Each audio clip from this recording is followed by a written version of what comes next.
Hello दोस्तों। दर्द भरी हिंदी कहानियाँ में आप सबका बहुत बहुत स्वागत है। आगे बढ़ने से पहले यदि आपको यह स्टोरी पसंद आए तो प्लीज़ वीडियो को लाइक करें, शेयर करें और हमारे चैनल को सब्सक्राइब करना ना भूलें। सुबह सुबह आनंद की ठीक से आंखें भी नहीं खुली थी कि घर में हो रहे कोलाहल से परेशान वह आंखें मलता हुआ हॉल में पहुंचा, जहां गुस्से में लाल पीली रोमा अपने सास ससुर पर बरस रही थी। आनंद अपने परिवार के साथ छत्तीसगढ़ की राजधानी रायपुर शहर की बहुत ही घनी आबादी वाली कॉलोनी में रहता था, जहां थोड़ी सी ऊंची आवाज में बोलने पर भी पड़ोसी को सारी बातें सुनाई पड़ने लगती थी। यह जानते हुए भी रोमा चिल्ला रही थी। आनंद ऊँघते हुए बोला, अरे भाई क्या हो गया जो तुम सुबह होते ही शब्दों के तीखे बांध चला रही हो?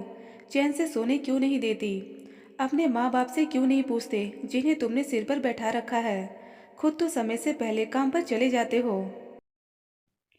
और देर से घर लौटते हो, ऊपर से तुम्हें चैन से सोना भी है। और मेरे चैन का क्या? मैं चैन से कैसे जीऊँ? अब ऐसा क्या हुआ, कुछ बताओगी या बस इन्हें यूं ही कोसती रहोगी? आनंद अपने माता पिता की ओर इशारा करते हुए नींद में ही बोला, कल ही मैंने मैनीक्योर पेडिक्योर पर इतने पैसे खर्च किए हैं और आज काम वाली कह रही है कि वह नहीं आएगी। आज मेरी किटी पार्टी भी है। अब तुम ही बताओ, मैं तुम्हारे माँ बाप के लिए खाना बनाऊं, तुम्हारे लिए टिफिन तैयार करूं, घर के काम करूं या पार्टी में जाऊं? रोमा पूरी गुस्से में तिल मिलाती हुई बोली। रोमा के हाव भाव और तेवर देख उसके सास ससुर जड़वत सब सुनते रहे। वे जानते थे इस वक्त कुछ भी कहना सुनना कला को आमंत्रण देने से ज्यादा कुछ नहीं है। अब यह सब तो रोमा की आदतों में शुमार था। हर रोज कोई ना कोई बहाने बनाकर घर में अशांति करना और बेवजह लड़ना झगड़ना उसकी दिनचर्या में शामिल हो गया था। और बड़े अरमानों के साथ धूमधाम से आनंद के माता पिता ने आनंद और रोमा की शादी अपनी बिरादरी में रचाई थी, यह जानते हुए कि आनंद इस शादी के लिए तैयार नहीं है। वह किसी शोभा नाम की दलित लड़की से प्यार करता था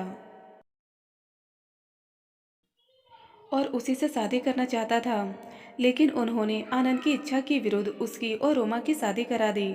उन्हें क्या पता था, जिस रोमा को वे रीति रिवाजों के साथ ढोल नगाड़े पीटते हुए ला रहे हैं, वही उन्हें और उनके बेटे को एक दिन खून के आंसू रुलाएगी। रोमा को शांत करने के ध्येय से आनंद कहने लगा, तुम चिंता मत करो, मैं सब संभाल लूंगा। मैं घर के काम निपटाकर आज काम पर चला जाऊंगा। वैसे भी आज मेरा सेकंड शिफ्ट है, मुझे कारखाना 2 बजे तक पहुंचना है। आनंद रायपुर के इंडस्ट्रियल एरिया के एक कारखाने में सुपरवाइजर था। तनख्वाह इतनी थी कि एक निम्न मध्यम वर्गीय परिवार आराम से चल सकता था, लेकिन रोमा के बड़े बड़े शौक, स्वयं को रईस दिखाने की चाह, अपनी सुंदरता और खूबसूरती को बनाए रखने की ललक, इन सब की वजह से वह महंगे से महंगा नए नए प्रोडक्ट्स खरीदती और उनका इस्तेमाल करती।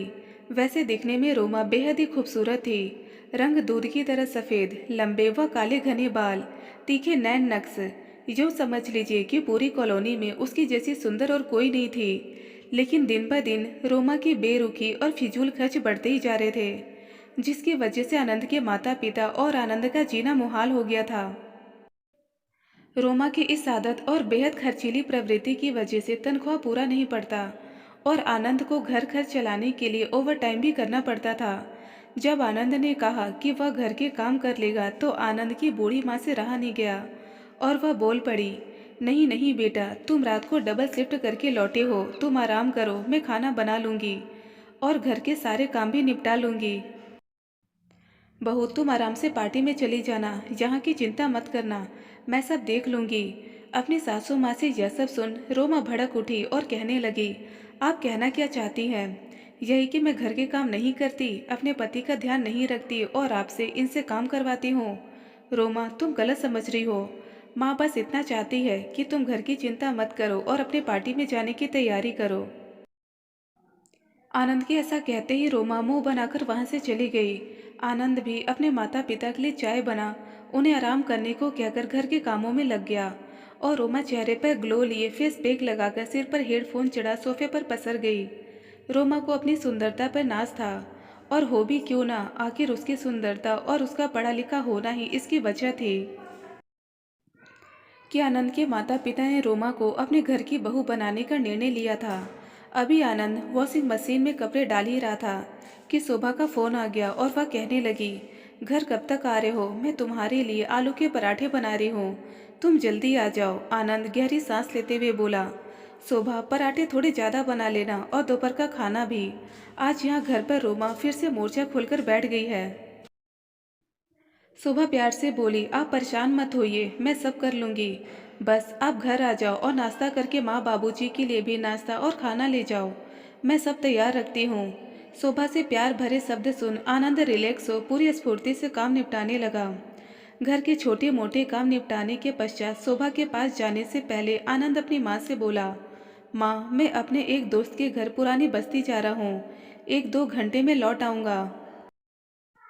आपके और बाबूजी के लिए नाश्ता और खाना भी ले आऊँगा। आप कुछ मत बनाना। इतना क्या गुनगुनाता वह आनंद चला गया। वह शोभा के घर पहुंचा तो शोभा दरवाजे पर ही आनंद का इंतजार करते हुए खड़ी मिली। आसमानी रंग की कॉटन की साड़ी, मैचिंग चूड़ी, माथे पर डिजाइनर बिंदी और ढीली चोटी में वह बहुत ही आकर्षक लग रही थी। उसका श्यामल वर्ण मनमोहक लग रहा था। शोभा का रंग सांवला अवश्य था, लेकिन उसके मनमोहक व्यक्तित्व के आगे सब फीका लगने लगता। आनंद के अंदर आते ही शोभा गरम गरम आलू के पराठे परोसती हुई बोली, अच्छे से खाइए, खास आपके लिए ही बनाया है। शोभा का निश्चल प्रेम देख आनंद सोचने लगा कि व्यर्थ में ही लोग दूसरी पत्नी को बदनाम करते हैं और उसे समाज में दूसरी औरत की संज्ञा देकर है दृष्टि से देखते हैं। हर दूसरी औरत चालाक, स्वार्थी, लुटेरी या घर को तोड़ने वाली नहीं होती, कुछ शोभा की तरह निस्वार्थ भी होती है। शोभा ने कभी आनंद को अपनी पहली पत्नी रोमा से नाता तोड़ने को नहीं कहा, न हर वक्त उसे अपने पास रहने को कहती और न कभी औरों की तरह पत्नी होने का हक ही मांगती।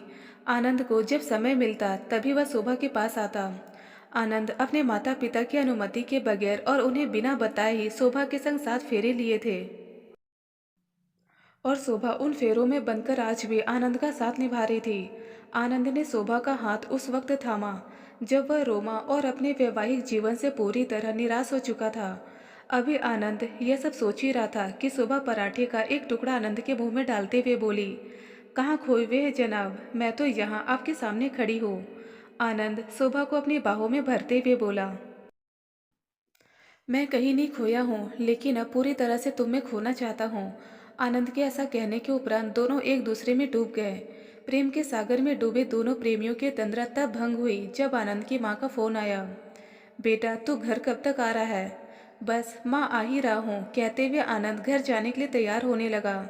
शोभा खुद को समेटने के पश्चात आनंद के माता पिता के लिए खाना पैक करने लगी। फिर आनंद को दरवाजे तक छोड़ने आई। जाते वक्त आनंद शोभा के माथे को चूमते हुए बोला, आज रात मैं यहीं रुकूंगा। यह सुन शोभा होले से मुस्कुराती हुई अपने दोनों हथेलियों से आनंद के हथेलियों को थामती हुई बोली, मैं आपका इंतजार करूंगी। पूरे रास्ते आनंद इसी चिंतन में डूबा रहा कि आखिर कब तक वह अपने और शोभा के रिश्ते को माँ बाबूजी और रोमा से छिपा पाएगा और कब तक वह जो शोभा से छिप छिप कर मिलता रहेगा। रोमा को आनंद से कोई सरोकार नहीं था। वह तो बस अपनी ही दुनिया में खोई रहती, जिसमें आनंद और उसके माता पिता के लिए कोई स्थान नहीं था। उसे तो केवल आनंद के रुपयों से मतलब था, जिससे वह अपने शौक पूरे कर सके। लेकिन शोभा की तो पूरी दुनिया ही आनंद था। अपने ही ख्यालों में गुम आनंद घर पहुंच गया। घर पर माँ और बाबूजी उसका इंतजार कर रहे थे और रोमा अपने मेकअप के लिए पार्लर जा चुकी थी। माँ ने बताया कि रोमा पार्लर से सीधे पार्टी में जाएगी और देर रात लौटेगी। आशीष मौन रहा, फिर अपने माता पिता को नाश्ता देकर घर के कामों में लग गया। कहता भी क्या, माँ बाबूजी तो उसके आगे हार चुके थे और उसके कुछ भी कहने का असर रोमा पर होता ही नहीं था।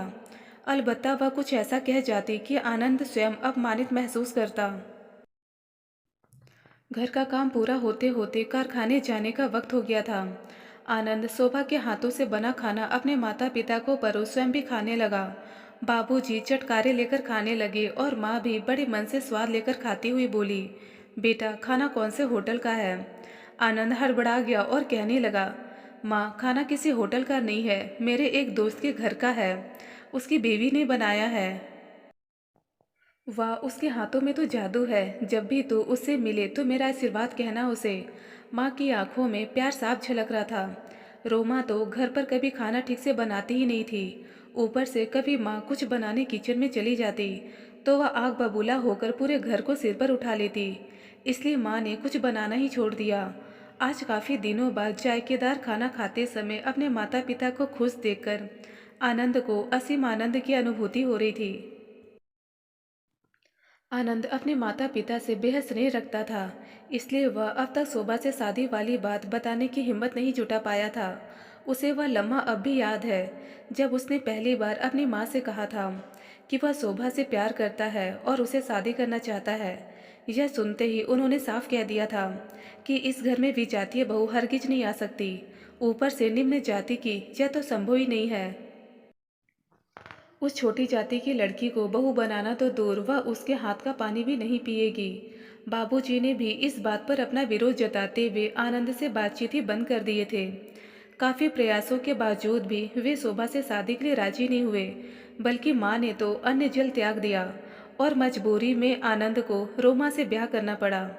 रोमा से शादी करने के बाद आनंद पूरी तरह अपनी शादी और रोमा के प्रति वफादार रहा, लेकिन उसकी बेरुखी, स्वार्थीपन और घमंडीपन की वजह से दोनों के बीच दरार पड़ने लगी और यह दरार धीरे धीरे खाई में तब्दील हो गई। आनंद मानसिक रूप से परेशान और तनाव में रहने लगा। ऐसे समय में शोभा ने उसे सहारा दिया और फिर दोनों एक हो गए। खाना खाने के उपरांत आनंद कारखाना के लिए निकल गया। आनंद का जीवन रोमा, शोभा और अपने माता पिता के बीच उलझने लगा था। वह कुछ निश्चय नहीं कर पा रहा था, आखिर वह करे तो क्या करे। जीवन की गाड़ी यूं ही हिचकोले खाती हुई गुजर रही थी कि अचानक एक रोज आनंद के जीवन ने कुछ ऐसा करवट बदला कि उसे अपने माता पिता को शोभा की सच्चाई बतानी पड़ी। कारखाने का अप्रत्याशित रूप से बंद हो जाने की वजह से आनंद की नौकरी चली गई और वह बेरोजगार हो गया। नाजुक दौर में रोमा ने अपना उग्र रूप धारण कर लिया और साफ शब्दों में कह दिया कि अब आनंद अपने माता पिता की व्यवस्था कहीं और कर ले, वह उन्हें और बर्दाश्त नहीं कर सकती। इस विकट स्थिति ने आनंद को पूरी तरह से तोड़ दिया और उसे अपने माता पिता से शोभा और अपनी सच्चाई बतानी पड़ी। शोभा ने भी समय की नजाकत को समझते हुए आगे बढ़कर आनंद के माता पिता की सारी जिम्मेदारी ले ली। वह उनकी हर ज़रूरतों का ख्याल रखती, आनंद को कभी इस बात का एहसास नहीं होने देती कि उसके पास अब नौकरी नहीं है। सुबह अपने भविष्य के लिए जोड़कर रखे रुपए पैसे भी आनंद और उसके माता पिता पर खर्च करने लगी। शोभा का निश्चल, निस्वार्थ प्रेम और सेवा भाव देख आनंद के माता पिता को अपने द्वारा लिए गए गलत निर्णय पर अफसोस और पछतावा होने लगा, जिसे वे छोटी जाति का समझकर अपने घर की बहू नहीं बनाना चाहते थे। आज वही उन्हें और उनके बेटे को संभाल रही थी। आनंद के पास रोमा के खर्चीले स्वभाव की वजह से कुछ भी सेविंग नहीं रह गया था और रोमा उस पर पैसों के लिए दबाव डालने लगी। और जब आनंद उसकी ज़रूरतों को पूरा करने में विफल रहा, तो एक दिन वह तमतमाती हुई वहां पहुंच गई जहां आनंद अपने माता पिता व शोभा के साथ रह रहा था और गुस्से में डाइवोर्स पेपर आनंद की ओर बढ़ाते हुए बोली, यदि तुम्हें इस चरित्रहीन, बदचलन और दूसरी औरत के साथ रहना है जो एक शादीशुदा आदमी के साथ बेशर्मों की तरह रह रही हो, तो पहले इस तलाक के कागज पर हस्ताक्षर करके मुझे मुक्त कर दो, ताकि मैं अपनी आगे की जिंदगी स्वतंत्र रूप से जी सकूं। रोमा से यह सब सुन आनंद अपने माता पिता की ओर देखने लगा, तो दोनों ने मौन स्वीकृति देते हुए हाँ में सिर हिला दिया और आनंद के हस्ताक्षर करते ही रोमा पैर पटकती हुई वहां से चली गई। रोमा को इस प्रकार जाता देख आनंद के माता पिता विचार करने लगे कि इंसान अपने विचारों और कर्मों से छोटा या बड़ा होता है। उच्च कुल में जन्म लेने से न कोई बड़ा होता है और न ही निम्न कुल में पैदा होने से छोटा। आज शोभा के शांत और सौम्य स्वभाव से यह स्पष्ट हो गया था। साथ ही साथ रोमा के व्यवहार से यह सत्य भी सामने आ गया था कि हर बार दूसरी बीवी या दूसरी औरत बुरी नहीं होती। यह केवल हमारे विचारों का फेर है। हमेशा केवल दूसरी औरत की वजह से घर नहीं टूटते, कई बार पहली पत्नी भी इसके लिए जिम्मेदार होती है।